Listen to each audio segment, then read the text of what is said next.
இப்போ பிலாசபி பார்த்தோம்னா ஒரு இன்ட்ரெஸ்டிங்கான ஒரு ஏரியா. அதுவும் குறிப்பா ஒவ்வொரு இண்டிவிஜுவலுக்கும் பர்சனலா அவருக்குன்னு ஒரு பிலாசபி இருக்கும். நீங்க அதுக்கு ஒரு சேனலே வச்சிருக்கீங்க. தத்துவ பேச்சுன்னு ஒரு பிலாசபி ஃபோக்கஸ் பண்றதுக்கு ஒரு சேனலே வச்சிருக்கீங்க. நீங்க ரொம்ப பிஸியான இண்டிவிஜுவல்னு தெரியும். ஸோ ஒரு சேனலை ஸ்டார்ட் பண்ணி டெய்லி வீடியோ போடுறீங்கன்னா அதுக்கு முக்கியத்துவம் கொடுக்குறீங்கன்றதான் பொருள். ஸோ உங்களை பொறுத்தளவுல ஆனந்த் ஸ்ரீனிவாசன் அப்படின்ற இண்டிவிஜுவலோட பர்சனல் பிலாசபினா என்ன? அப்படின்னா what do you mean by personal philosophy? எல்லாருக்கும் ஒரு காம்பஸ் இருக்கும்ல, ஒரு டைரக்ஷன் இருக்கும்ல, பிலாசபின்னு ஒன்று இருக்கும்ல, இதுபடிதான் நான் செயல்படுவேன்னு. மேபி கான்சியஸா இல்லைனா கூட நமக்கு நியாயம் தர்மம்னு இருக்கும்ல. அதான் வாட் எவர் இஸ் எத்திக்கல், எது நியாயம் எது தர்மம் படுதோ அதுபடி நடப்பேன். எது நியாயம் தர்மம்ன்றது எப்படி டிசைட் பண்ணுவீங்க? To be I don't want to hurt anybody. Okay, I want to stand for what is correct. That is இந்தியாவை வந்து I am a child of India. That is 1960s India. I was born in 1960s. So I am a Nehru's grandson.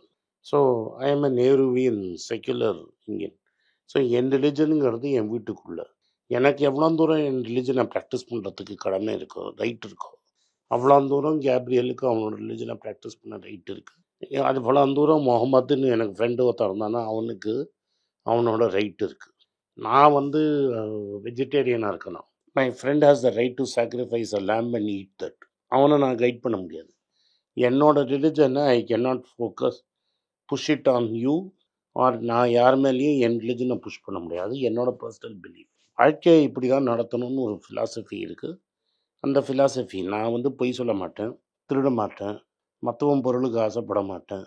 What ever is considered normally தப்புங்கிறத செய்ய மாட்டேன். அவ்வளோதான் என்னோட philosophy. இப்போ நான் உங்களோட அந்த தத்துவ பேச்சு சேனல் பார்க்கும்போது பர்சனலாக நான் பார்க்குற விஷயம் எதுனா, ஒரு நம்மளோட பர்சனல் டெவலப்மெண்ட்டுக்கு நிறைய விஷயங்கள் நீங்க பேசுறீங்க. இன்டர்னலா நம்ம எப்படி நம்மளை டெவலப் பண்ணிக்கலாம், நம்மளோட வீக்னஸ் எப்படி ஓவர் கம் பண்ணலாம், ஃபெயிலியர்ஸ் பத்தி, சக்சஸ் பத்தி நிறைய விஷயங்கள் பேசுறீங்க. ஸோ அதுல இருந்து ஒரு விஷயம், இப்ப உலகத்துல 100 பேர் இருக்காங்கன்னா 98 பேர் ஃபெயிலியர்ஸ் தான், 2 பேர் தான் ஜெயிப்பாங்க. 98 பேர் ஏறக்குறைய அவங்க ஃபெயிலியர்ஸ் தான். ஸோ நிறைய பேர் தோக்குறாங்க. தோல்வியை வந்து எல்லாருமே ஃபேஸ் பண்ணிருப்பாங்க.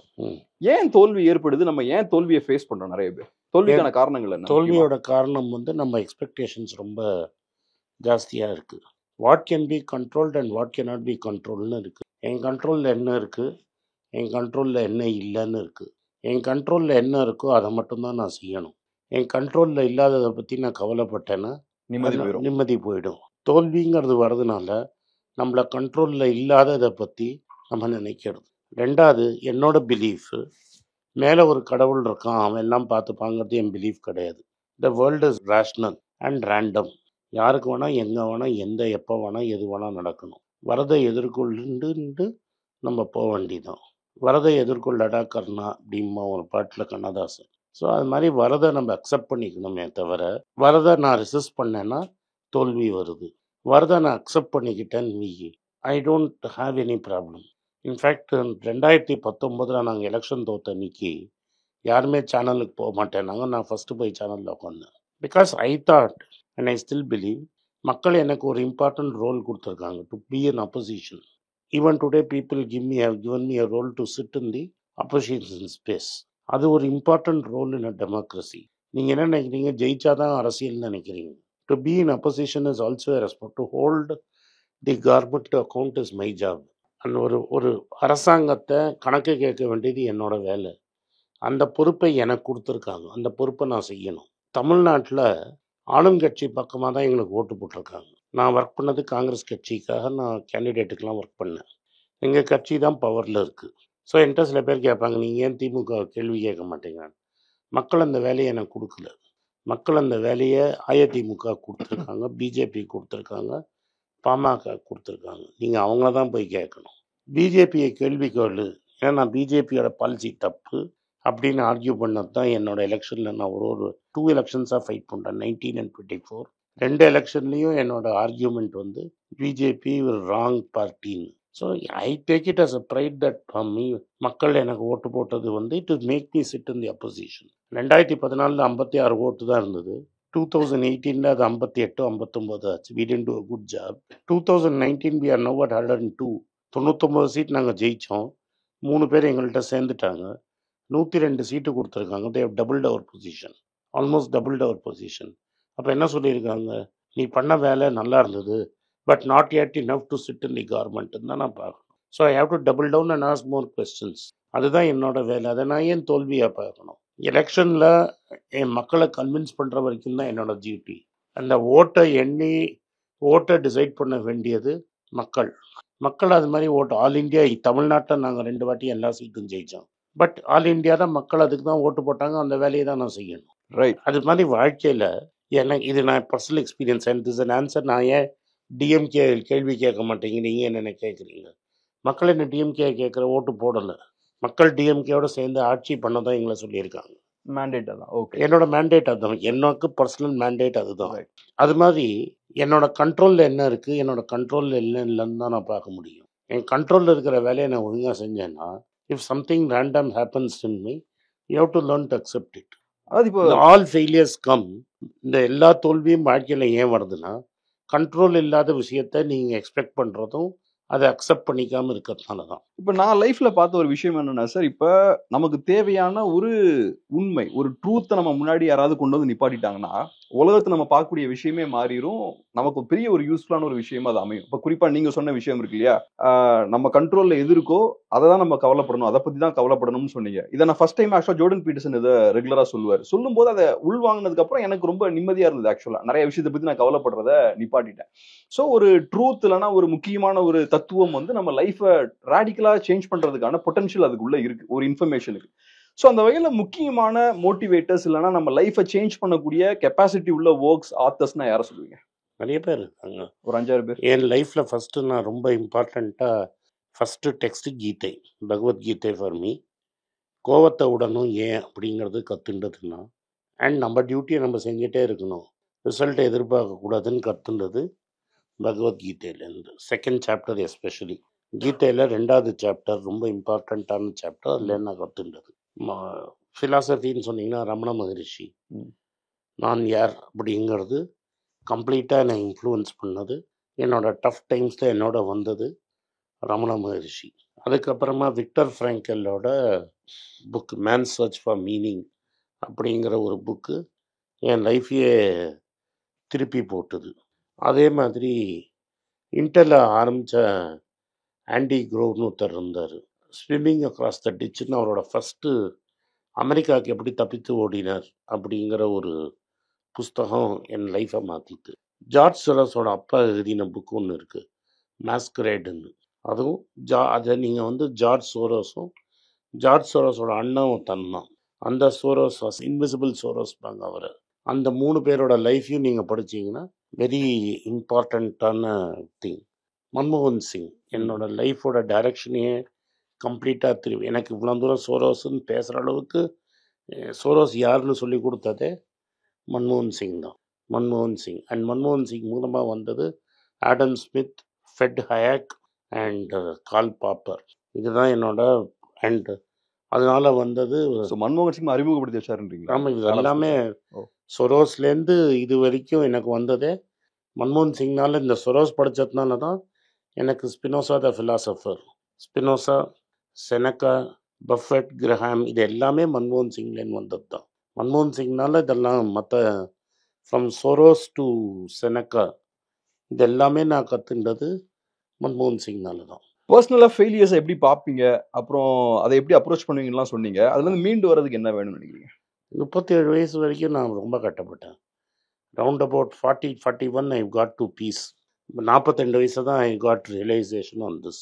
And by 37 I knew that என்னோட quick temper was my big weakness. So I learned how to conquer my temper. At 42 I decided to retire. நான் என்னோட 42 வயசில் I had enough money to retire. Not the kind of money I have today, but enough to retire at that time. But so இப்போ நீங்கள் ரிட்டையர்மெண்ட்டில் தான் இருக்கீங்களா sir?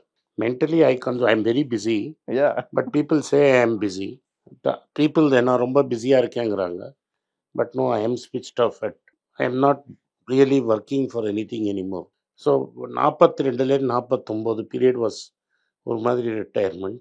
ஒரு வாட்டி ரமணாசிரமில் உட்காந்துட்டு இருந்தபோது எங்கள் அப்பா at that time told me, நம்ம வந்து திருவண்ணாமலையில் ரமணாசிரம் பக்கத்தில் ஒரு ப்ராப்பர்ட்டி வாங்கி போயிடலாம். Because I was spending a lot of time in Ramanashram. ஒரு தாட் எனக்கு என்ன வந்ததுன்னா, பட் இனிமேல் இங்கே வந்து யூஸ் இல்லை. ஏன்னா இங்கே வந்தேன்னா எதை நான் தோத்துட்டேனோ அதையே தேடின்னு இருப்பேன். தேடல் இருக்கும். ஜெயிச்சப்புறம் தான் இங்கே வரணும் அப்படின்னு ஒரு 46-47 வயசில். So I stop going regularly to the ashram. After that I go once in 2-3 years. 46-47 வயசில். 49 ஐ ஸ்டார்டட் டு டிஃபெண்ட் மன்மோகன் Singh. 2013 I must have been 47, sorry. I started to defend மன்மோகன் சிங். அப்போ தான் நான் பப்ளிக்கில் வெளில வரேன். அது வரைக்கும் I remained a very personal private லைஃப்பில் இருந்தேன். அதுக்கு முன்னாடி என்னை யாருக்கும் தெரியாது. பிஃபோர் 2013 முன்னாடி என்னை பற்றி யாருக்குமே ஒன்றுமே தெரியாது. நான் ஒரு ரிலேட்டிவ் ரெக்ளூஸ் மாதிரி தான் இருந்தேன். 2013 ஃபேஸ்புக்கில் எழுத ஆரம்பித்தேன். 2014 டிவிக்கு பேச ஆரம்பித்தேன். Then 2014 now I have become a public figure by chance. நான் இதை தேடி நான் போகல, அதான் ஆயிடுச்சு. ஸோ இப்போ ஃபெயிலியர்ஸ் பற்றி பேசும்போது நிறைய ஃபெயிலியர்ஸ் வரும்போது நமக்கு ஒரு டைரக்ஷனையும் அது காட்டும். உங்களுக்கான பாதை இது இல்லை, நீங்கள் போக வேண்டிய பாதை வேறன்றதையும் அது காட்டும். டெஸ்டினேஷனுக்கு நம்மளை கொண்டு போய் விடுறதுக்கும் அது யூஸ்ஃபுல்லாக இருக்கும். ஸோ ஒரு வகையில் நம்மளோட பர்பஸையும் அது காட்டி கொடுக்கும். ஸோ உங்களை பொறுத்தளவில் நம்மளோட பர்பஸை போய் ரீச் பண்ணுறதுக்கு நம்மளோட பர்பஸ் என்னன்றதை கண்டுபிடிக்கிறது எப்படின்னு நினைக்கிறீங்க? இது ராபர்ட் ஃப்ராஸ்ட் ஒரு poem எழுதியிருக்காரு. In fact there are 2 very famous poems of Robert Frost. அதில் ஒன்று த ரோட்லெஸ் தான். அது ரோட்லெஸ் ட்ராவல். ஸோ என் லைஃப்பில் எப்போதுமே I prefer taking the roadless travel. எப்போதுமே நான் ஒரு பீட்டன் பாத்தில் போனதே கிடையாது. 2014 நான் பிறந்த கேஸ்ட்னால if I taken the popular road, people tell me by now I would have been a Rajya Sabha member and I had offers also. So, but I wanted to do what I thought was right and what I believe is right. நான் எது correct, எது சரி அப்படின்னு எனக்கு தோணித்தோ, என்னோடய வாழ்க்கையில் எந்த பிரின்சிபல்ஸை என்னை வளர்த்து அவ்வளோ தூரம் வாழ்க்கையை என்னை கொண்டு வந்ததோ அந்த பிரின்சிபல்ஸ் தான் போகணுந்தோ. தட் என்னை சுற்றி இருக்கிறவங்க எல்லாருமே அது அகேன்ஸ்டாக இருந்ததுனாலையும் I took that road less taken. But I made not have, எனக்கு பொசிஷன் பவர்லாம் கிடைக்காம இருந்திருக்கலாம். பட் மக்களோட அன்பும் ஆதரவும் இந்த பாத்தினால் தான் கிடச்சிதுன்னு நான் நம்புகிறேன். எங்கே நான் தமிழ்நாட்டில், எங்கே இந்தியாவில், நான் உலகத்தில் போனாலும் தமிழர்கள் நிறுத்தி என்கிட்ட பேசுகிறாங்க. அது I might have lost some relatives, என்னோட some friends I might have lost. But மக்கள்கிட்ட நான் ஏராளமாக கெயின் பண்ணியிருக்கேன். I have lost marriage invitations, என்னை கூப்பிடாமல் இருந்திருக்காங்க. சாவில் என்கிட்ட பேசாமல் இருந்திருக்காங்க. இவன் ஏன் வந்தான் டெத்துக்குன்னா இருந்திருக்கேன் இன் மை ஏர்லி பீரியட்ஸில்.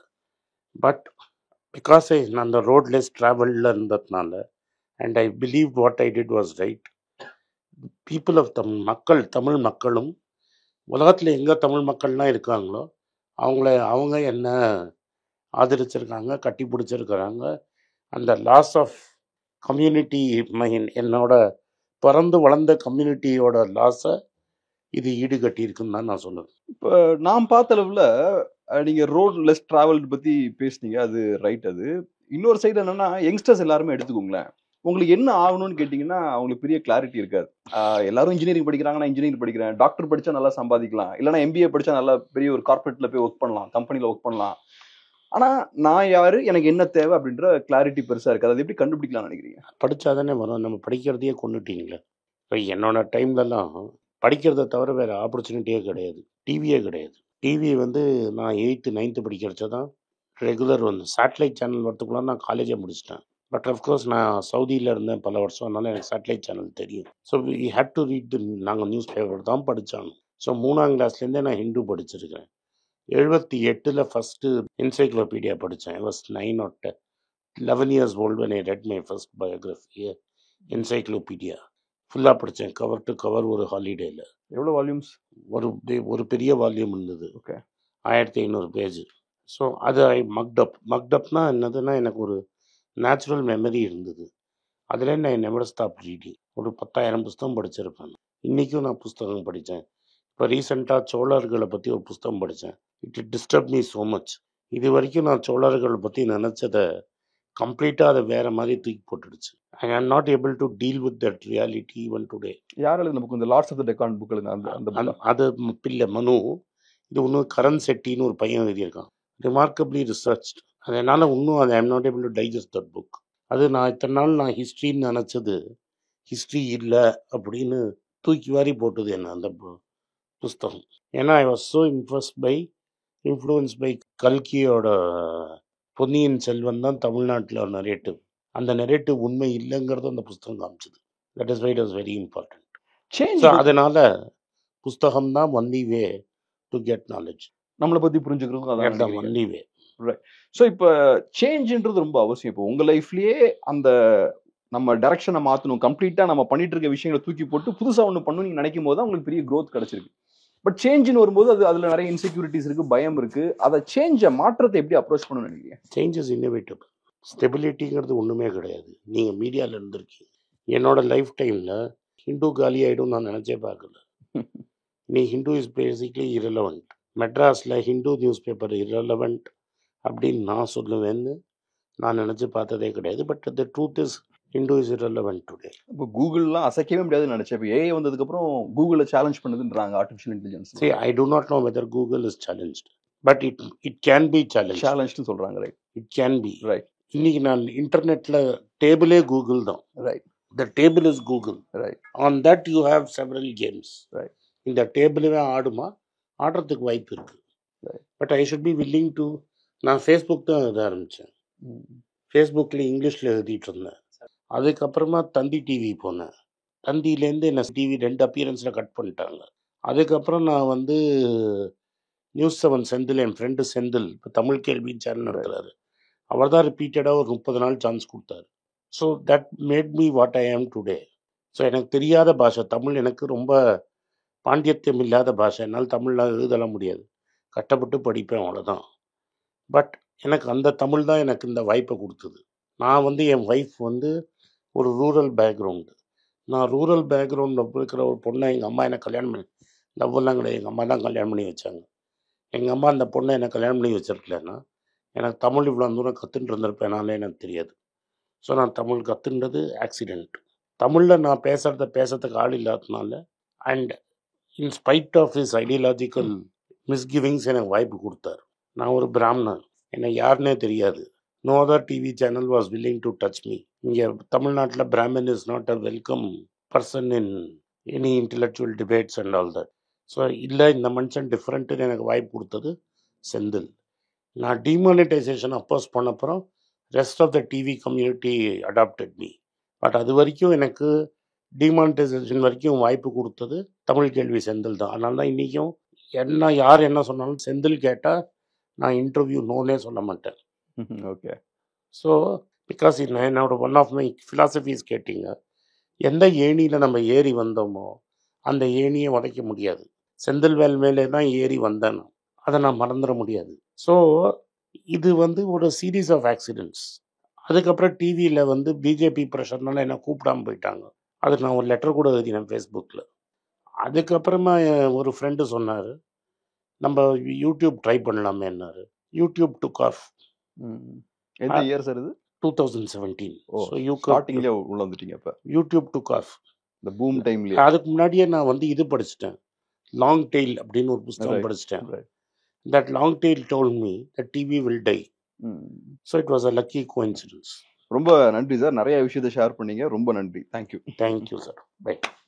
வணக்கம், இது ஆனந்த் ஸ்ரீனிவாசன். இது என்னோட பர்சனல் சேனல். மணிப்பேச்சுக்கு தனியாக ஒரு சேனல் இருக்குது, அது டெலிகிராஃப் சேனல். இது என்னோட பர்சனல் சேனல். நான் என்ன நினைக்கிறேன், நான் வந்து தத்துவ பேச்சை பற்றி என்ன பேசுகிறேன், நான் வந்து பொருளாதாரத்தை பற்றி என்ன நினைக்கிறேன், ஜென்ரல் பொருளாதாரத்தை பற்றி நினைக்கிறேன், என் ஐடியாலஜியை பற்றி நான் என்ன நினைக்கிறேன், என்னோடய ஃபிலாசபி, என்னோட நம்பிக்கை, ரமண மகரிஷி, சார்லி மங்கர் பற்றிலாம் என்ன நினைக்கிறேன்னு இதில் பேசுவேன். இதில் வீடியோ அப்டேட் அப்பப்போ வரும். நீங்கள் சப்ஸ்கிரைப் பண்ணிங்கன்னா என்ன நீங்கள் பர்சனலாக ஃபாலோ பண்ணுறீங்க. இது மணிப்பேச்சு இல்லை, இது இன்வெஸ்ட்மெண்ட் இல்லை.